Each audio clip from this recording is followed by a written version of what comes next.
All right, am I to understand from the clapping that there are some people here ready for health insurance reform? All right, welcome. Thank you so much for coming out tonight, everyone. What a beautiful and diverse crowd. Give yourselves a hand.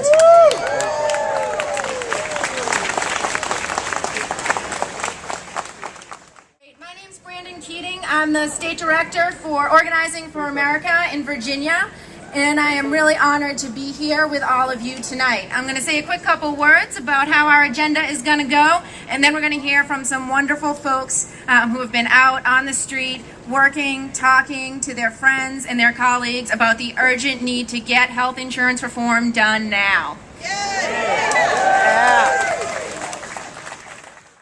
Summer long, as I mentioned, folks have been out gathering declarations of support for the President's 3 principles for health insurance reform.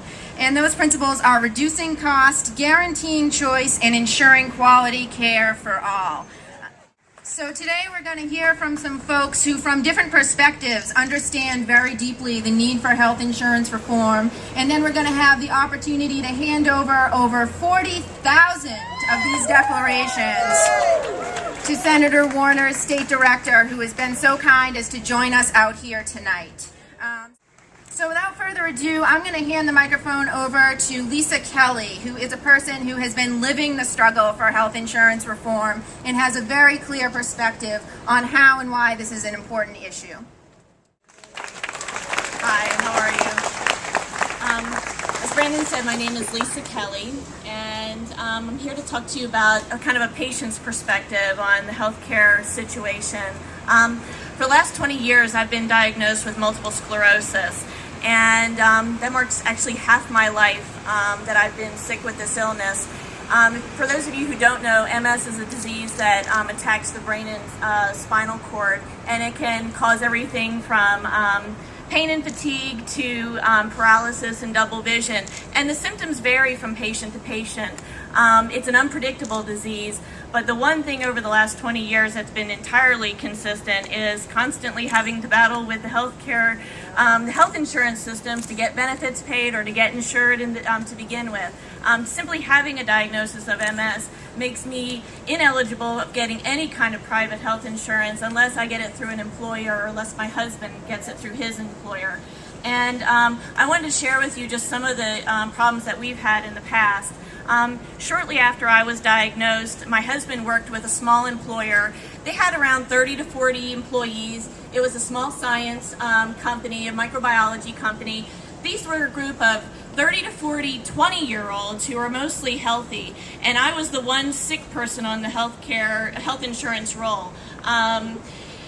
Because of my illness and because of my diagnosis, even though I wasn't in and out of hospitals, the health insurer sought to raise the rates for the entire company, double, triple. It skyrocketed to the point where at one point they actually threatened to drop the entire company from its health insurance because of me, because of my illness. I had no other choices. There was nowhere else for me to go.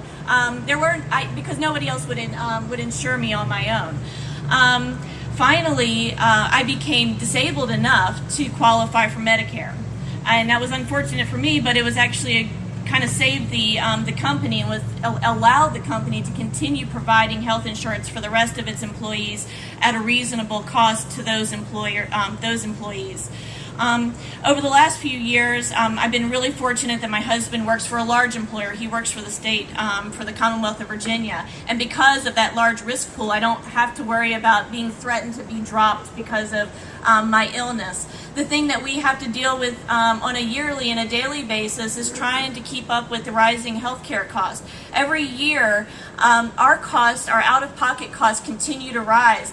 But as a state employee, we haven't been seeing any pay raises to keep up with those healthcare costs. So we haven't had a raise in the last 2 years. It doesn't look like we're going to have a raise in another year or two, hopefully.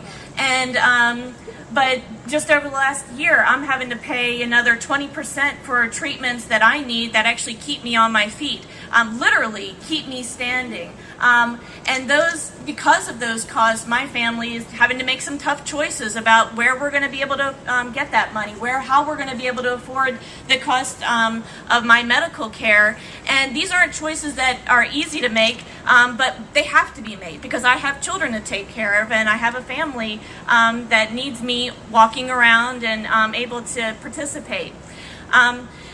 These are the things that lots of people, millions of people have to deal with. I'm fortunate in that I have access to health insurance. A lot of people don't have that. But these are the reasons why we need to have lower costs. Average Americans are hurting under the current healthcare system, health insurance system, trying to afford their healthcare costs. We need to have more choices for families. For those who are employed by small employers or who are self-employed, they need to have better choices. It would have helped me all those years ago if I would have had a public option to choose from when my husband was employed by a small employer. We live in a great democracy, and if we truly value human life, we need to make access to quality health insurance a human right. It shouldn't be something that's simply a choice. And we need to do it now. We need to get this done now. And I want to thank you very much.